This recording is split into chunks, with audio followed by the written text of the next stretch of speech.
I'm going to call the meeting to order. All right.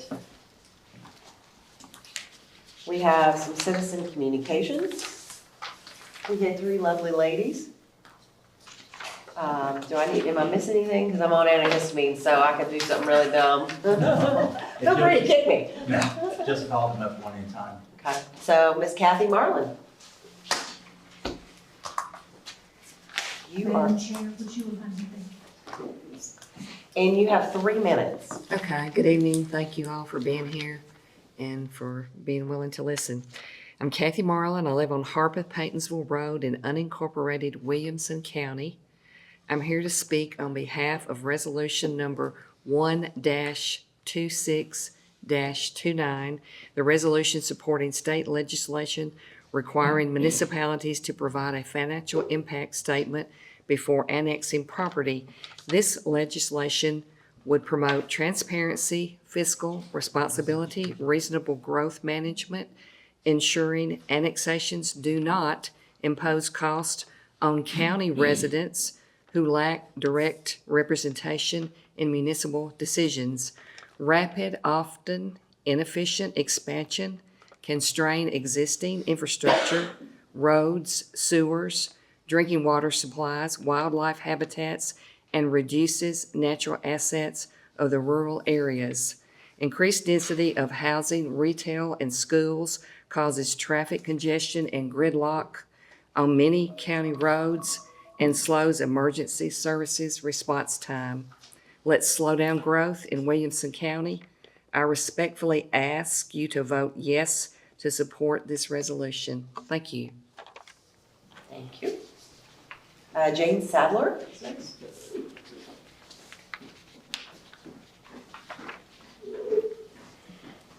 Good evening. I'm Jane Sadler. I too live in the unincorporated area of Williamson County.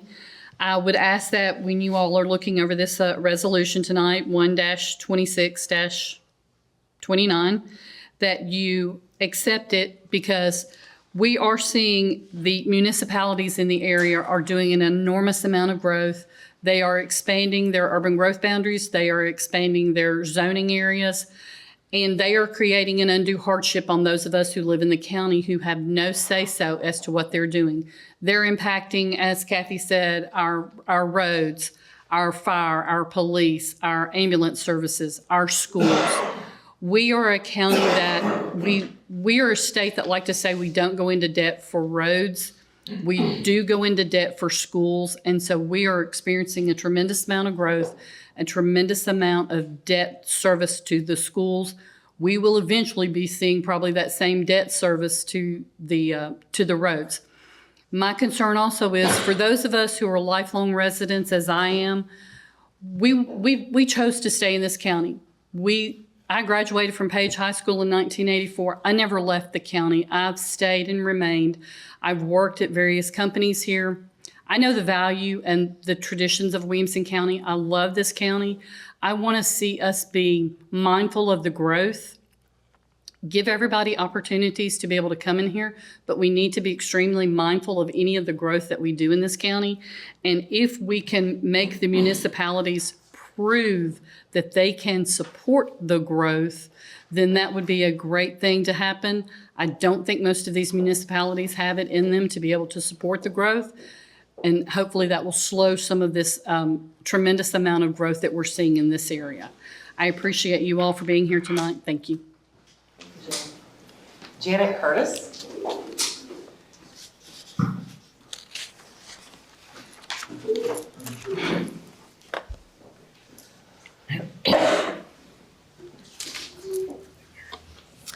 Thank you for being here and letting us speak.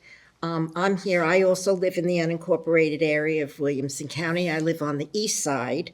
And unfortunately, we are losing our basic rights.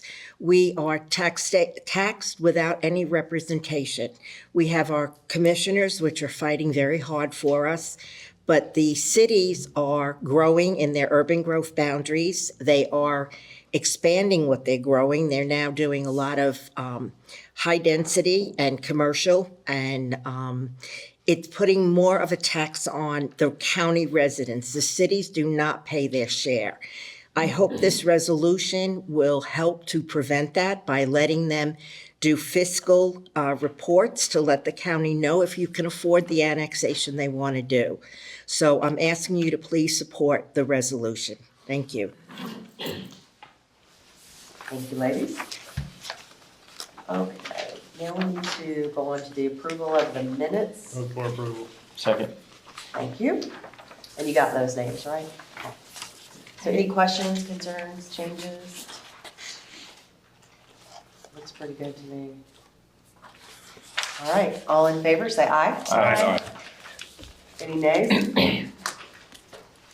All right, it passed unanimously.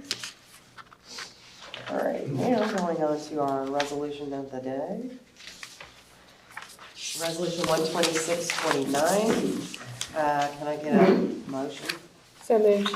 Second. Thank you. Resolution Williamson County Board of Commissioners requesting review, amendment, and or repeal of Tennessee's Comprehensive Growth Plan, Public Chapter 1101, to address county concerns related to annexation and growth management. This is brought forward by Commissioner Petty. Anybody, you want to speak to this, Bill? Yeah. Anybody want to speak to it? Well, apparently this resolution has been passed in Loudoun County, and it was discussed it down in Murray County as well. So, right, I guess my concern is that we have all this growth in the county, and I think everybody really, agrees that we have infrastructure issues, traffic issues, things like that. And right now, as county commissioners, we really don't have any say on what the municipalities do. Yeah. So I think the purpose of this is to allow us to have a little more say in what goes on, and if nothing else, have full impact studies, so we can see what things are happening. Every time that a municipality does an annex and they develop it, it puts more pressure on county services, schools, etc. And you look at something like, perfect example I'm concerned about is you have over in West Haven, they're putting 2 high rises in there, and then there's another development going across the street that's going to start sometime in the spring with another 800 or so homes and 75 bed motel, and we still have a 2-way bridge, on Mac Hatcher. So I'm just looking for ways that maybe the county can have a little more say in what goes on in the county and how we grow, and that's really, from my standpoint, that's how I look at this. But that said, I had a very interesting and fruitful conversation with Christy Ransom today, and she has some comments. I don't know if you want to let her speak now or you want to wait, but she has some comments I think are germane to this and worth hearing. Go for it. Okay. Thank you, Madam Chairman. Thank you, Commissioner Petty, for reaching out to me. I appreciate it. First, let me say, the goals of this are not a bad idea, right? My concern about the resolution is the format and what it's saying. What it's saying it wants to do is not actually what it's gonna do, right? Right. And I know this is a form that's been circulating in other counties. So let me just back up.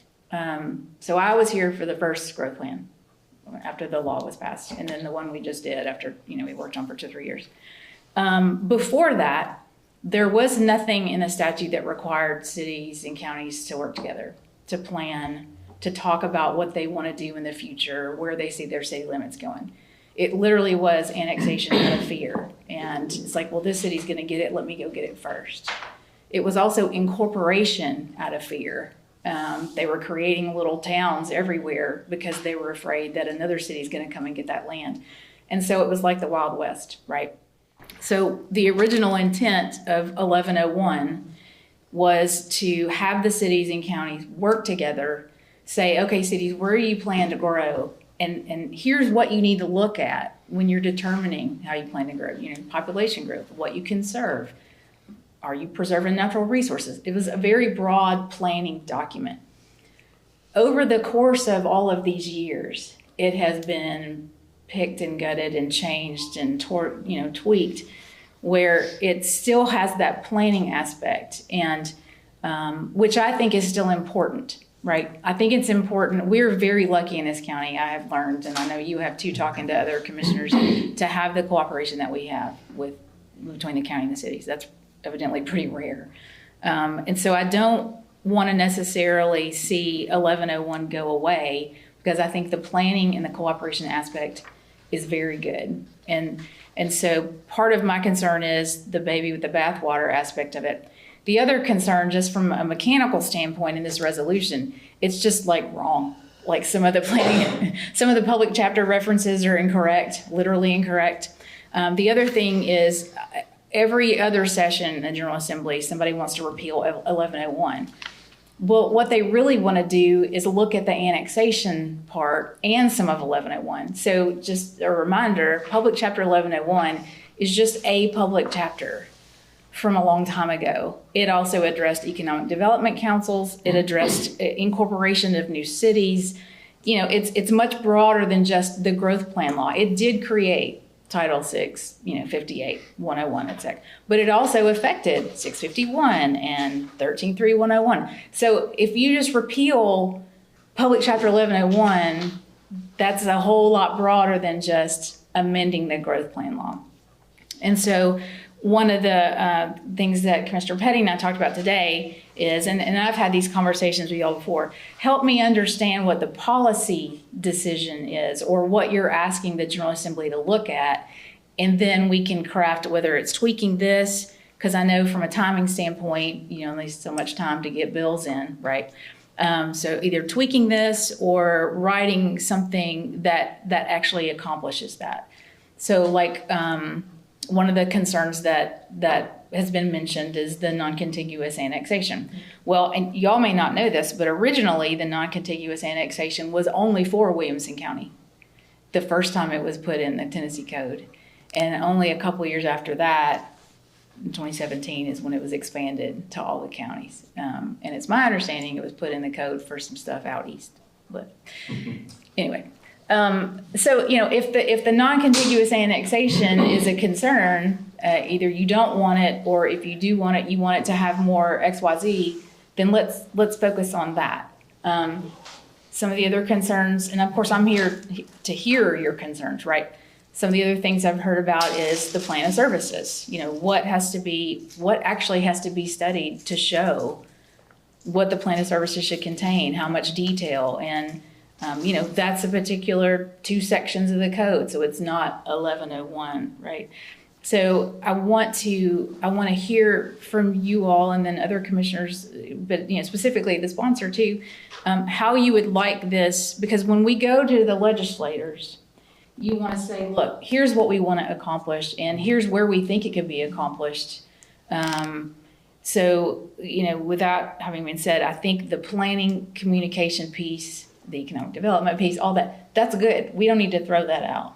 But these other unintended consequences, or lack of county involvement or whatever, needs to be a little more detailed and addressed that way. Like, let's get at the problem and be more specific, because it's going to say a lot coming from this county that you all would like for them to look at something. But I think if you're real specific about it, it's more likely to happen than just a global, let's just throw all this stuff out because it's not working. So How did the coordinating committee who designed who serves on that committee? How did that the Tennessee come about? Code says that. Says only 2 commissioners, outnumbered by great numbers with cities. It's very specific in who serves. The Tennessee Code literally says who has to serve on that. Because I find that very disconcerting. It makes me very unhappy that there's just 2.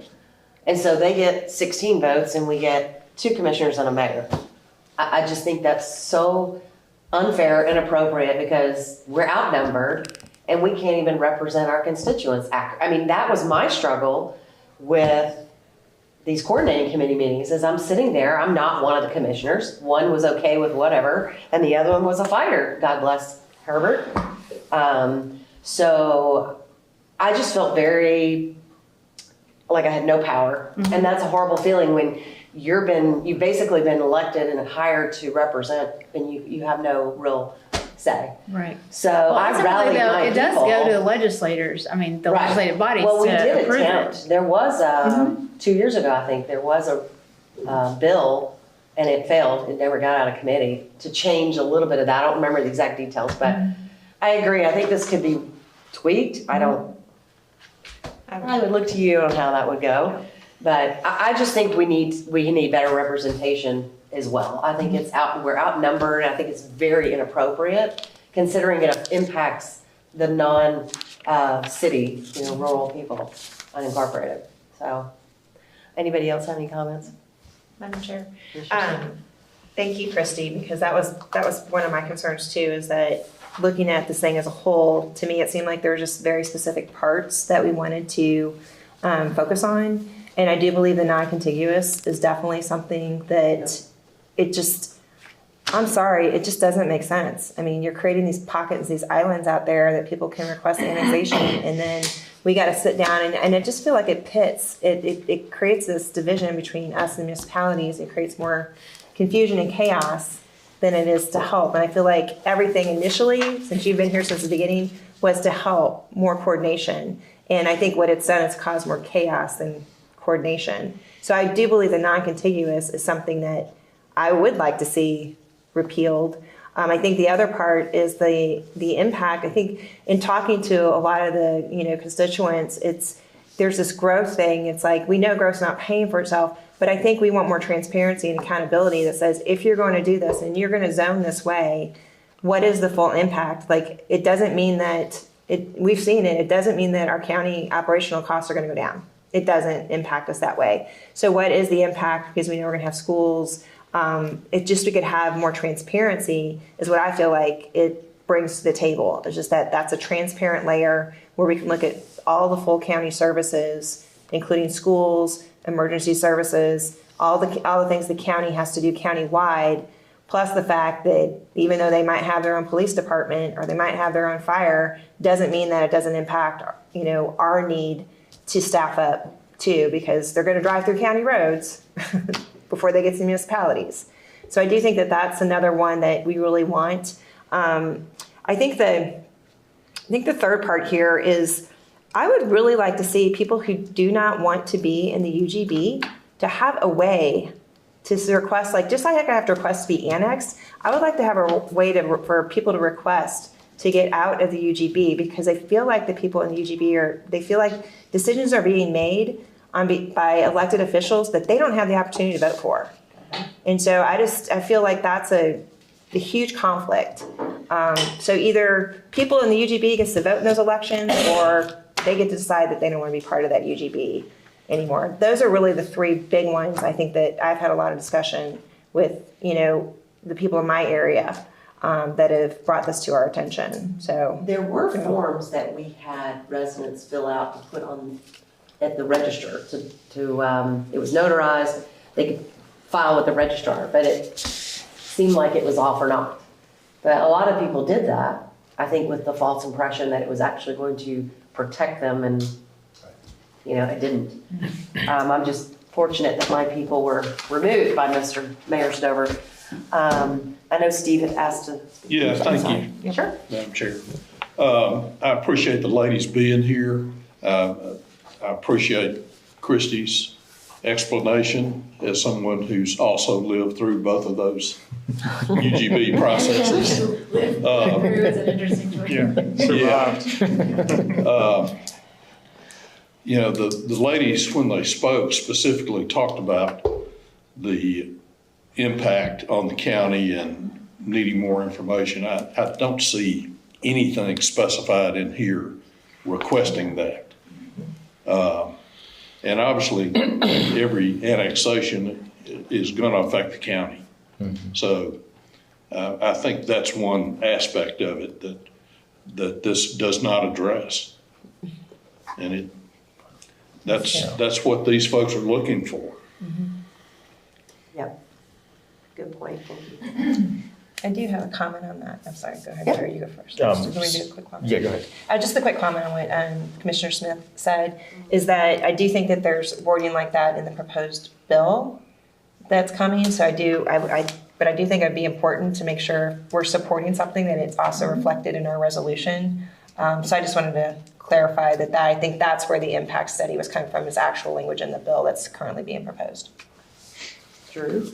Thank you, Madam Chair. And Steve, thanks for your comments, because I agree, and I appreciate you all for being here, because y'all have spoke at a lot of meetings, and I'm very much in support. I think, Christy, thank you, because I feel like we're revisiting the sewer resolution all over again in terms of, we have an idea, we just got to make sure what we're asking for is right, and I agree. I have a question, as part of the process now, do we ask the cities for like a 5-year pro forma in terms of like an impact analysis, or?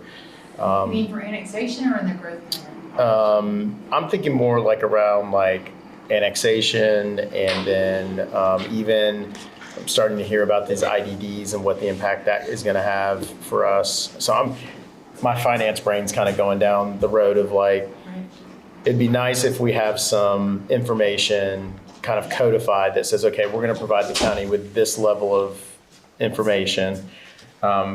It would also be nice, and I don't know how we could do this, where ultimately the county could decide and approve it. Now, that probably takes a lot more legislative gymnastics, I would imagine, to give us that level of authority. But the reality is that I think back to when I was on education committee my first year. I remember one of the comments that Jason made in a meeting was, there's all this density coming in the city of Franklin, and they look at doors, that's part of their calculation when they're trying to plan and budget.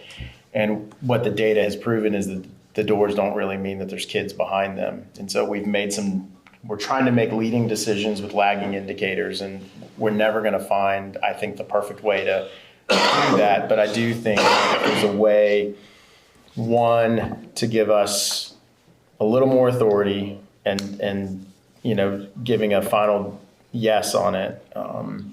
And then two is, what is the financial impact for the county in terms of, roads, schools, all the infrastructure things that we have responsibility for. If there's a way to codify that, I think that would be helpful for us. It's one of the struggles that I have had, is that the municipalities certainly seem to have a lot more authority in certain things than what the county does. And then ultimately, like Commissioner Smith said, the big infrastructure things, for the most part, fall back on us. And we are lucky because we do have a good working relationship with our municipalities 98% of the time. And so I appreciate you being here and providing your comments. And I agree, I'd like to see this be very targeted and specific to what we're asking. I know we're up against the January 30th with bills having to be filed and trying to get a resolution sent to our delegation. I do think that there could be an opportunity if we have some insights as to what we know we're going to ask for. If there's not already a bill, we can ask one of the delegates to hold a caption bill while we work through the mechanics of getting what the real ask is. So thank you, Madam Chair.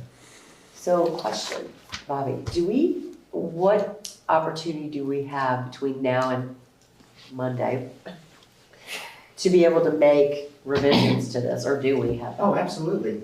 Okay. You can make amendments, and amendments can be made on the floor. Okay, so we just maybe should bring the amended.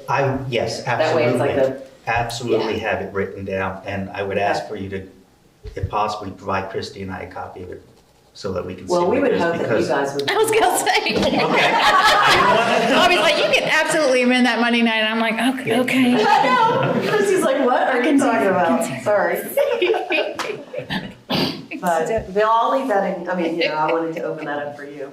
Now, if there are material changes where it's changing the whole resolution or just about all of the resolution, then it's going to require a new resolution. But it sounds like if we stay specific to the targets, I think we can just amend the contract under the now therefore.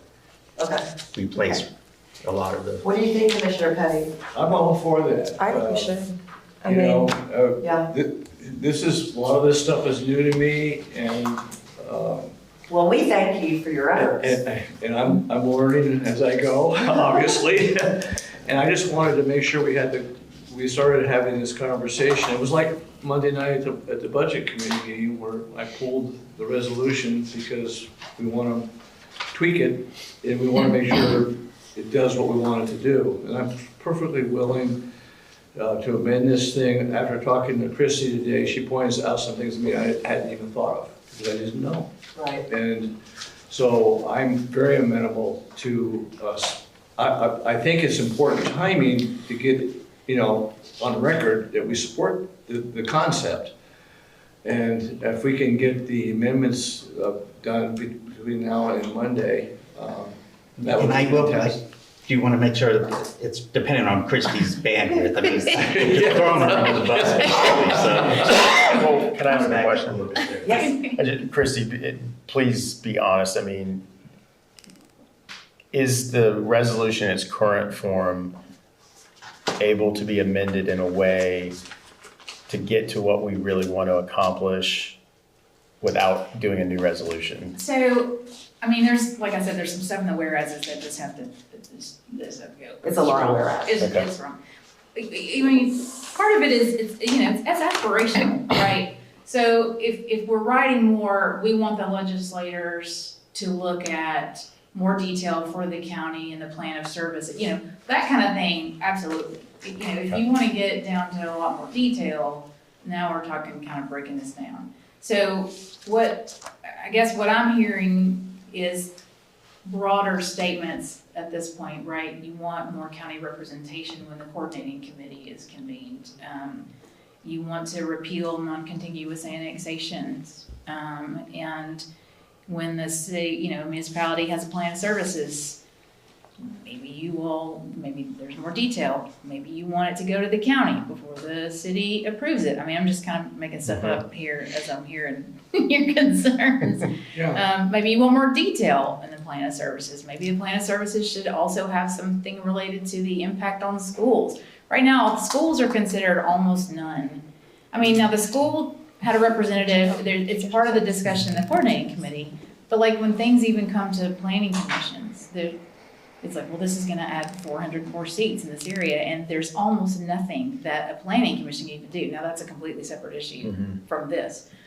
But, the schools piece is almost just kind of left out. So, I mean, that's something we could put in the plan of service. If we were to rewrite this, would we need to get together again to get it done before a meeting on Monday? Yeah, I'm just saying, is it a possibility? Would we have to meet again to go, yes, good? Well, you obviously can't do that by email. You cannot sit there and agree. No, I'm saying we get together. You can't do that in a public meeting. If you wanted to call a public meeting, would it take place? Ooh. Yeah, I know. That's what I'm wondering, do we have the time? Can I ask a question? So I remember when the budget committee was deliberating on the septic task force, they voted to make some amendments at the meeting. And is that something that could take place? It doesn't have to be exactly worded maybe, but is that a possibility? Well, the amendments do have to be worded Okay, the way it's going to say in the resolution. okay. Yeah. That's the tough part. I have a question. So on the amendments, because we've done this before too, like I reached out to you and say, hey, Bobby, I'm going to make this amendment on the floor on Monday.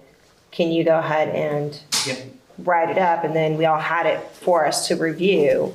So I think we kind of have an idea of what it is we need to do. I prefer to let Christy really wordsmith it correctly versus us try to do it right now and we kind of fumble through the 3 or 4 things. I did want a kind of a point of clarification with regards to, obviously our goal is that we want to understand when development is approved by the city, by the municipalities, or even really by the county. It doesn't really make a difference who's approving the development. I think everyone just wants to know, regardless of where the subdivision is, or development is, we just want to know, what is the impact to our budget. Whether I'm sitting on the municipal government or I'm sitting on the county government, I kind of want to know if we're going to approve this, office building or apartment building or, like Triune, what is really going to be the impact on our, revenue and our expenses. So there should be some idea to know, like, here's your one-time revenue you're going to achieve through the development process. Here's the revenue. I think the problem is it's not just if we put it in just for annexation that we do that impact. It's really not just the annexation, right? Because the annexation can happen and you don't develop on it for Right. ever. Right, and that's what I was saying, that so, there's this, the growth plan is more of a broad, longer term planning, right?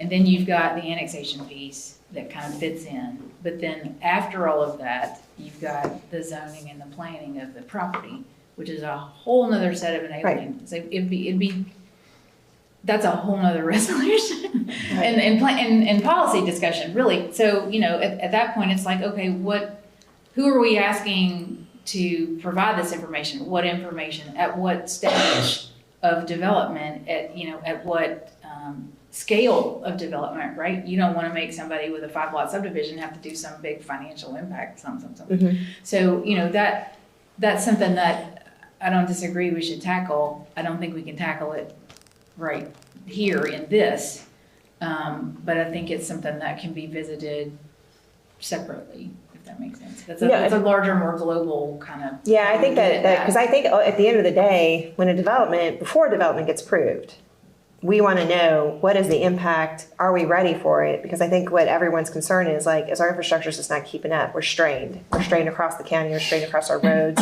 our emergency services, everything is strained right now. And I think what the goal is to slow down, to figure out how to at least have transparency. It's like, listen, we're stretched thin. If you add one more development, high density, based on certain criteria, you need to know what kind of income needs to be generated from that development to not keep us on a life support, but to actually get us caught up and ahead of development. Mm-hmm. And I just feel like if we do it at the time of annexation, it's really just kind of hypothetical. It's not really, nobody really has a concrete plan. We don't really know if something is annexed, how they're going to zone it. So I don't want to say, not that I'm against doing it now at some level, but really we want to know when that development actually goes through anybody's planning department, what is going to be the impact on our county residents and our city residents. I think they probably have a lot of stake in the game too, with regards to how their taxes could be impacted. And vice versa, if we're doing something out in the county and we're doing something that's going to impact our county general fund, I think the city residents want to know also how that's going to impact their county taxes. So I'm not sure maybe it's something we need to kind of think through, but I think ultimately we just want truth in taxation, and we want to make sure that there's no taxation without representation. The other thing I will say is that over the last many years, I have seen the trend at the General Assembly at removing the local government authority, or limiting, is probably a better word, to require exactions of developers, while at the same time constraining the ability of local government to raise revenue. And so whereas we used to be able to have a little more flexibility in the exactions, especially on road improvements and stuff, it seems like every year there's a new statute that's put out there that tightens it down. It's made it very difficult. So we're kind of constrained on both sides. And, local government wants to, we're also very limited in what we can say no to, just because how the statutes are written, right? And that's been the trend. It's gotten harder and harder and harder and harder to say no, to require improvements or fix things or prevent things. And that's all coming down from the state, just to be perfectly honest. So, that's again, a larger something, not what we're going to solve tonight, but it's made it more difficult over the years, I would say, especially the last 10 or 15 years, to do even what we used to do. So just keep that in mind when you're talking to your legislator. Yeah, well, I feel like you hit the nail on the head. It's how do we get the force, like, how do we get all these county commissioners? Obviously, we're not the only one that's dealing with this. I mean, there's other counties that are looking something very similar. And it's like, how do we collectively get together to put pressure on the state to say, listen, you gotta stop pushing this down local level because we're fighting one another. I mean, people have to show up at meetings and it's like this constant battle. And it's like, it's nothing that we created. It's been created for us, but we're the ones that have to face the storm, like, all the time. These meetings get uncomfortable. They really do. And you feel for the people, you know, what they're dealing with. And you feel for the people who have to make the decisions and feel like you don't have the ability to do. Right, because I'm the bad guy saying, y'all can't tell them no. Because if you do, we're gonna go to court and lose, and it's just we're gonna be right back where we are. And with that aspect, it's not just the counties, the cities face the same limitations on what they can require. Yeah. Commissioner Stokes? Thank you, Mr. Chair. I have 3 comments and a question for Christie.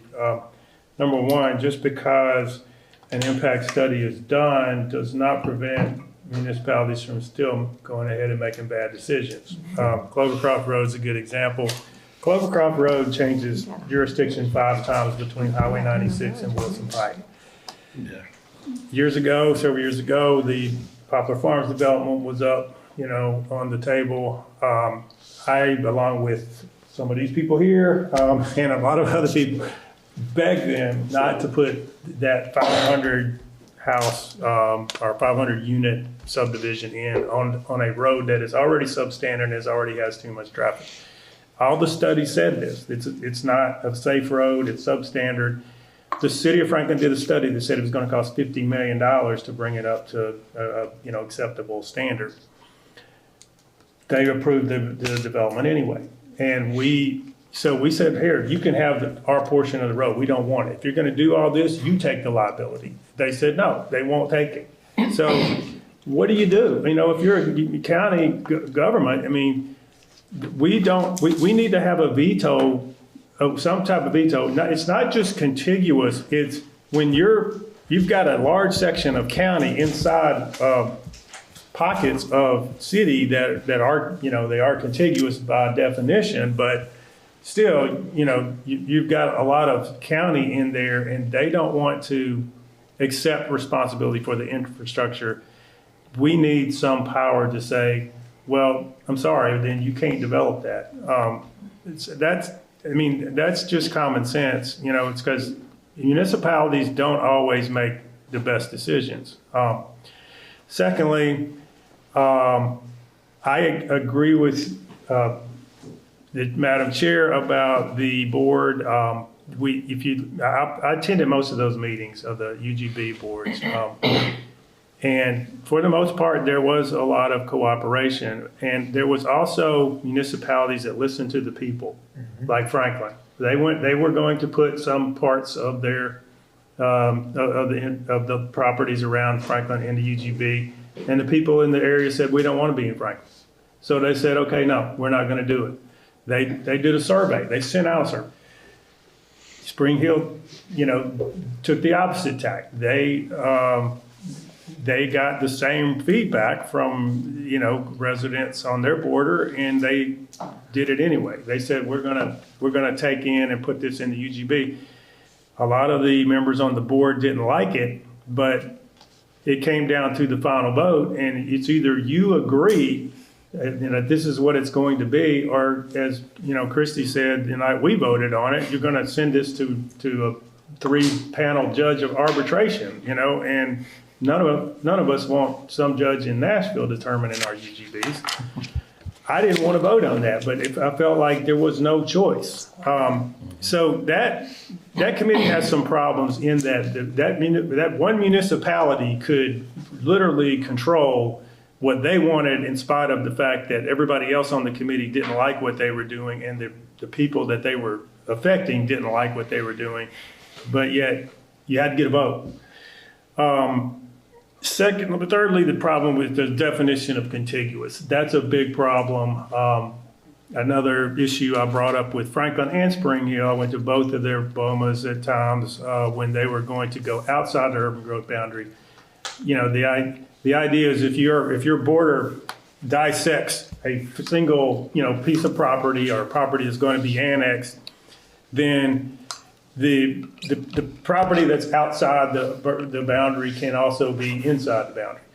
But The donut hole, yeah, right? but then, so can the property behind that, and the property behind that, and the property behind that. And so when Franklin annexed, they literally annexed 750 acres that by no definition were contiguous, but they were stacked like that, and they all came in at the same time. And there's these referendums, quote unquote, where it's literally the farmer and his wife are the only two people that get to vote. So, I mean, how's that going to go? I mean, they want to sell their property to a developer, so it's a unanimous vote, and the people around them don't get a vote. So that's, that referendum for contiguous annexation needs to be looked at. That needs to be, I don't know if that needs to be part of this bill or something else, but, so you brought up the situation, our Commissioner Smith brought up, the idea of people outside UGB, or people inside UGB getting out. Now, Christy, you and I have talked about that. There is a mechanism for them to get out now, correct? It would require revision to the growth plan. Right. How would that work? The coordinating committee would come back together and look at a revision to the. And when are they going to meet? They only meet if they have a reason to be convened. It has to be triggered. The process has to be triggered. Okay, what if a group of people said, hey, we want to be out of this UGB in Franklin? Could that trigger a meeting? I don't know, I'd have to look at it, because we also have the interlocal agreement, and that's the other thing I meant to bring up. When the growth plan law was first approved, there was no annexation outside the UGB unless there was a referendum, which is a separate part of the statute. And so a big part of that was, at least there's some sort of expectation, like if you're not in the UGB, you're not going to be annexed. That's how it, used to work. And so at least when we did it this time, we did that interlocal agreement that said the cities agreed to not annex outside of the UGB, period. Unless it's some commercial, something that group would have to look. Remember, we had that relief valve for economic development projects. So it's the other thing is, like you brought up, maybe some people do want to be in the city. In everything that I've ever done in this job, I'm helping my client figure out how to balance property rights of both, right? So you've got the people that want to sell their property, they want to do that, they want to be in the city, and you have the people that don't. And finding a way to put those together where it's as fair as possible to both. It's always, if everybody leaves a little bit unhappy, then you've probably found the right compromise, which sounds really negative, but I'm a lawyer. I guess my point is, we want to be able to respond to people, but we also want to be able to move forward with what we have and not constantly be going back and revisiting. This is not an easy process, right?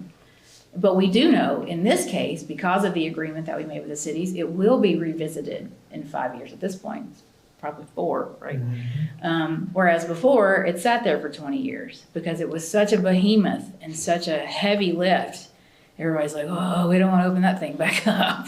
But now we know we're going to revisit it in 5 years. And so the other thing that the statutes changed was, for the most part, except for some little caveats, you cannot be annexed without your permission.